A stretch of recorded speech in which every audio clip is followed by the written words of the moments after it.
बौद्ध भारत में आपका बहुत बहुत स्वागत है। सभी भाइयों को सप्रेम जय भीम, नमो बुद्धाय। थेर गाथा का 50वां निपात, जिसमें पहले थेर हैं तालपुट। राजगृह में उत्पन्न नाट्य कला में निपुण हो 500 नर्तकियों के साथ देश में भ्रमण कर नाटकों का प्रदर्शन कर सारे देश में विख्यात हो गए थे।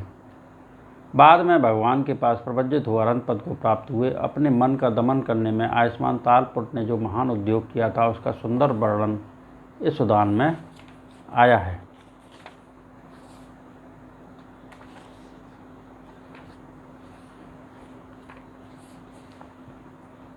मैं कब पर्वत गुफाओं में अकेला बिना दूसरे के विहरूंगा और सारे भव को अनित्य के रूप में देखूंगा। मेरी यह अभिलाषा कब पूरी होगी। मैं कब पैबंद लगा चीवरधारी हो, कासाय वस्त्रधारी मुनि हो, अहंकार रहित हो, तृष्णा रहित हो, राग तथा द्वेष मोह का नाश कर सुखपूर्वक वन में बिहरूंगा। अनित्य बोध जगाकर वध और रोग का निर्ण, मृत्यु और जरा से पीड़ित इस शरीर को सम्यक रूप से देखता हूँ। मैं कब निर्भय हो अकेला वन में बिहरूंगा। मेरी यह अभिलाषा कब पूरी होगी। मैं कब भयजनक दुखदायी अनेक दिशाओं में जाने वाली तृष्णा लता को प्रज्ञा में तीक्ष्ण खड़ग लेकर छेदन कर बिहरूंगा। यह अभिलाषा कब पूरी होगी। मैं कब सिंहासन पर बैठकर ऋषियों के बहुत तेज प्रज्ञा में शस्त्र को शीघ्र निकालकर सेना सहित मार का शीघ्र ही नाश कर डालूंगा। यह अभिलाषा कब पूरी होगी। मैं कब सत्पुरुषों की सभाओं में धर्म का गौरव करने वाले स्थिर यथार्थता के दर्शी जितेंद्रिय के साथ दिखाई दूं। इसके लिए कब उद्योग होगा। पर्वत गुफा में परमार्थ के लिए प्रयत्न करने वाले मुझे कब तंद्रा, क्षुधा, पिपासा, वायु, आतप, कीड़े और सांप बाधा नहीं पहुंचाएंगे। यह अभिलाषा कब पूरी होगी। महर्षि द्वारा विदित दूरदर्शनीय 4 आर्य सत्यों में समाहित हो, स्मृतमान हो, कब प्रज्ञा से कब इन्हें प्राप्त करूं। यह अभिलाषा कब पूरी होगी। मैं कब समाधि से युक्त हो असीम रूपों, शब्दों, गंधों, रसों, स्पर्शों, विचारों को अग्नि में दहकती वस्तुओं की तरह प्रज्ञा से देखूं। मेरी यह अभिलाषा कब पूरी होगी। मेरे द्वारा कहे गए कट वचनों के कारण मैं असंतुष्ट हूँ, उनसे मैं दूर होकर कब संतुष्ट होऊंगा। मेरी यह अभिलाषा कब पूरी होगी। मैं कब काष्ठलता इन 5 स्कंदों को और भीतर तथा बाहर की सभी असीम वस्तुओं को सम दृष्टि से देखूं। मेरी यह अभिलाषा कब पूरी होगी। वन में ऋषियों के गए आर्य मार्ग पर चलने वाले मेरे चीवर की वर्षा ऋतु का नया पानी कब भिगोवेगा। मेरी यह अभिलाषा कब पूरी होगी।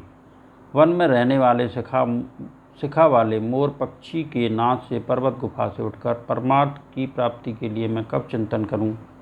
मेरी यह अभिलाषा कब पूरी होगी।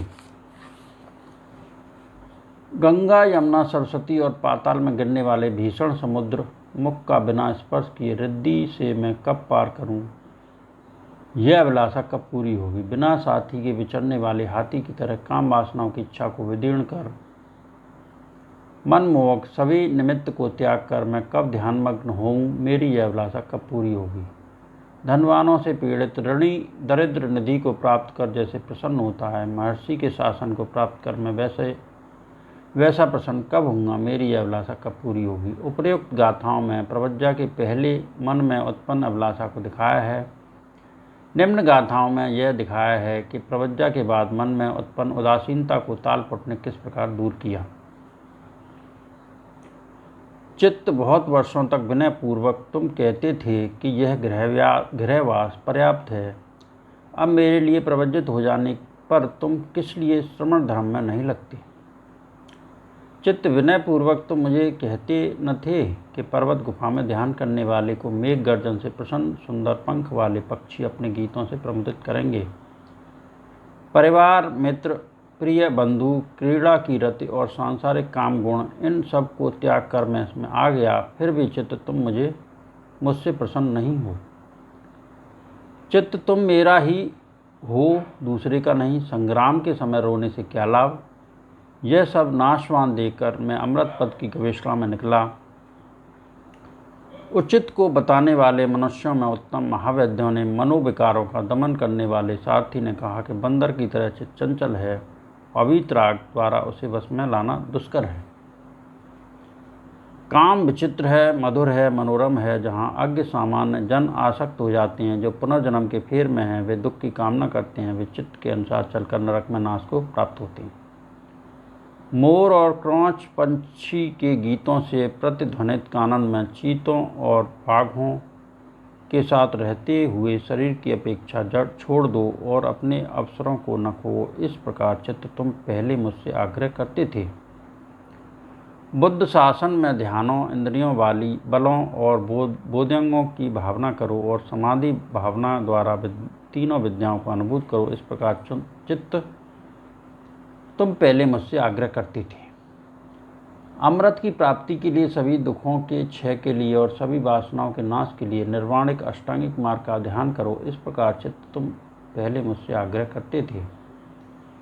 ज्ञान से 5 स्कंदों को दुख के रूप में देखकर जिस हेतु से दुख की उत्पत्ति होती है उसे त्याग दो और यहीं दुख का अंत करो। इस प्रकार चित्त तुम पहले मुझसे आग्रह करते थे।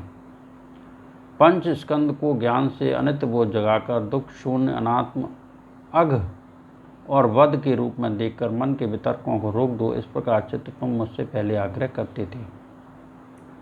सिर मुड़ाकर मुंडा हो विरूप अभिशाप में आकर कपाल जैसे पात्र को हाथों में लेकर कुलों में भिक्षा करो और महर्षि शास्ता के वचन का अनुसरण करो। इस प्रकार चित्त तुम पहले मुझसे आग्रह करते थे। अपना संवरकर गलियों में विचरे, कुलों और कामों में आसक्त न होवे और बादलों से मुक्त पूर्ण चंद्र की तरह होवे। इस प्रकार चित्त तुम पहले मुझसे आग्रह करते थे।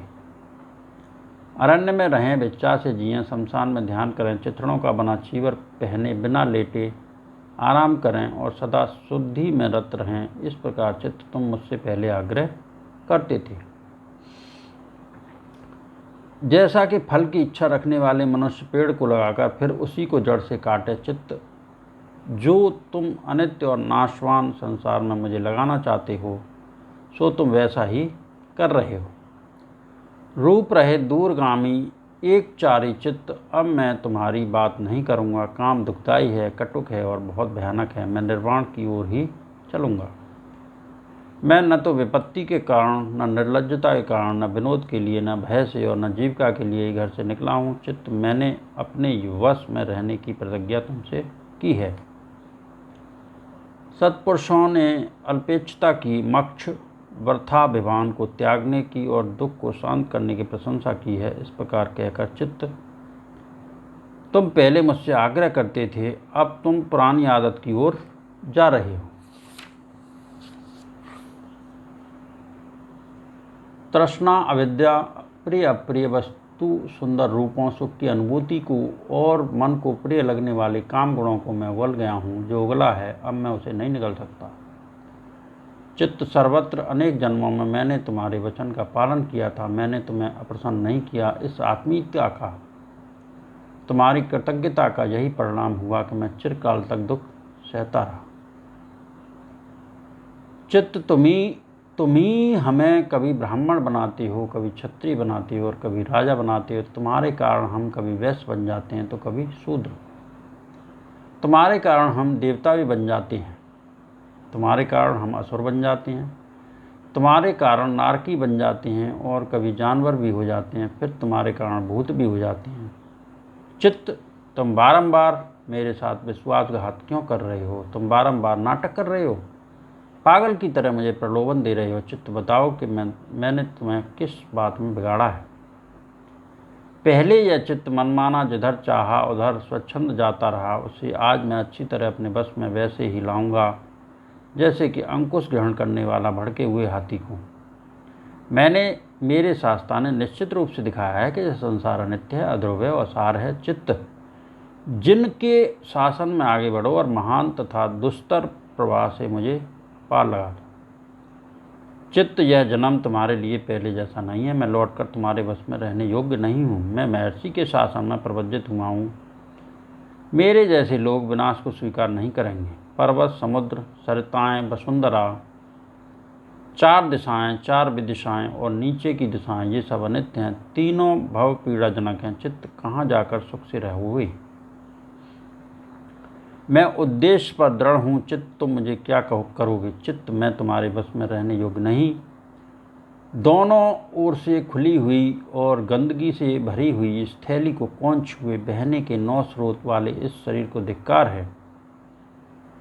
शूकरों और मृगों से सेवित, प्राकृतिक सौंदर्य से युक्त पर्वत शिखर पर या वर्षा के नए जल से सिक्त कानन में गुफा रूपी घर में प्रवेश कर रमोगे। वन में ध्यान करने वाले तुम्हें सुंदर नील ग्रीवा वाले, सुंदर शिखा वाले, सुंदर चंच वाले, सुंदर और सुंदर पंख वाले पक्षी मधुर नाद को प्रतिध्वनि से प्रमुदित करेंगे।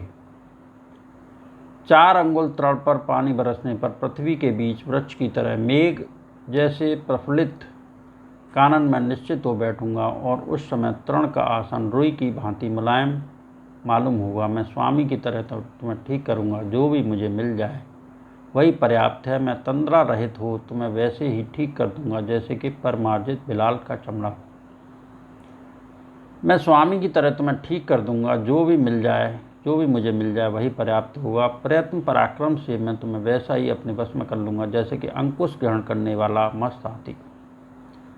तुम्हारे दांत और स्थिर हो जाने पर सीधे घोड़े को रखने वाले लायक घुड़सवार की तरह मैं उस शिव मंगल मार्ग पर चल सकूँगा जो कि रक्षित मन वालों से सदा सेवित है। मैं तुम्हें बलपूर्वक आलम्बन में वैसे ही बांध डालूंगा जैसे कि हाथी को मजबूत रस्सी से खंभे में। तुम मेरी स्मृत तथा सुरक्षित और स्वभावित हो, सभी भवों में अनासक्त होगे। कुमार्ग पर चलने वाले तुम्हें प्रज्ञा से खींचकर योग बल तथा निग्रह का सुमार्ग पर लाऊंगा। संस्कारों की उत्पत्ति और विनाश को देखकर अग्रवादी बुद्ध के उत्तराधिकारी बनोगे। 4 विपर्यासों के फेर में पड़कर तुमने मुझे ग्राम तारक की तरह इधर उधर घुमाया। अब संयोजन रूपी बंधनों के छेदक कारुणिक महामुनि का अनुसरण करो। जिस प्रकार मृग सुंदर कानन में स्वतंत्र हो विचरण करता है, उसी प्रकार वर्षा ऋतु में मेघ समूह के सुंदर इस पर्वत पर तुम आ गए हो। अब बिना व्याकुलता के इस पर्वत पर रमण करोगे, चित्त निश्चित रूप से तुम पार हो जाओगे। इच्छा के कारण जो नर नारी तुम्हारे बस में रहकर जिस सुख का अनुभव करती हैं, वे अज्ञ मार्ग के बस में रहती हैं। चित्त तुम्हारे श्रावक संसार में तृष्णा में आनंद लेने वाले हैं।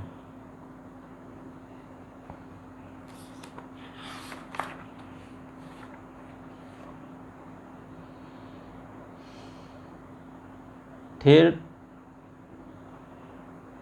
तालपुट ने चित्त के बारे में बहुत गहराई से बताया है और सभी साधकों को ये बातें बहुत ही प्रेरित करने वाली हैं।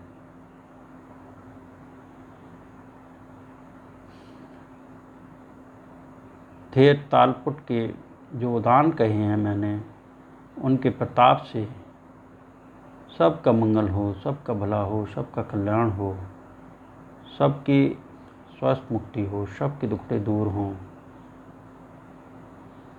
सभी सुखी रहें, सभी सुखी रहें, सभी सुखी रहें। साधु साधु साधु।